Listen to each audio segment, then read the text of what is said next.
Call સેન્ટરના કરોડોના કૌભાંડમાં થાણે પોલીસની તપાસમાં સાગર ઠાકર સાથે રચિત અને તેનો અન્ય એક મિત્ર મુખ્ય કૌભાંડી હોવાની હકીકત ખુલી હતી, જેમાં પોલીસની તપાસમાં વધુ 6 લોકોના નામ બહાર આવતા ખળભળાટ મચ્યો છે। બહાર આવેલા 6 લોકોના નામની વાત કરીએ તો મુખ્ય આરોપી સાગર ઠાકર, રીમા ઠાકર, રચિત જોશી, હિતેશ, રાહુલ ડુંગરા, કુલદીપ, નીરવ રાયચુરા, અજય અને સુનિલ નગરાણી।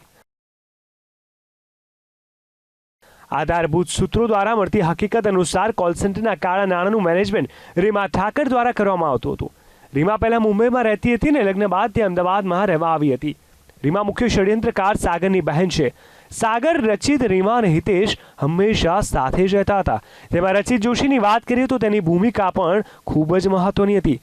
સાગરનો મિત્ર અને જોડીદાર રચિત કોલ સેન્ટરના કૌભાંડમાં અધિકારીઓ સાથે સેટિંગ કરવાનું કામકાજ કરતો હતો, જેમાં આઈપીએસના પુત્રની મદદથી કોલ સેન્ટર કૌભાંડનું કોકડું જાહેર ન થાય તે માટે પોલીસ અધિકારીઓ સાથે સાંઠગાંઠ કરવામાં આવતી હતી અને કોલ સેન્ટરના કૌભાંડમાં કરોડ રૂપિયા અમદાવાદ થકી વિદેશ મોકલવામાં આવતા હોવાની હકીકત પોલીસ તપાસમાં બહાર આવી છે। આ હકીકત બહાર આવતા થાણે પોલીસની સાથે સાથે હવે ઈડીએ પણ કોલ સેન્ટર કૌભાંડની તપાસ કાર્યવાહી હાથ ધરી છે। વિશાલ મહેતા, વીટીવી ન્યૂઝ, અમદાવાદ।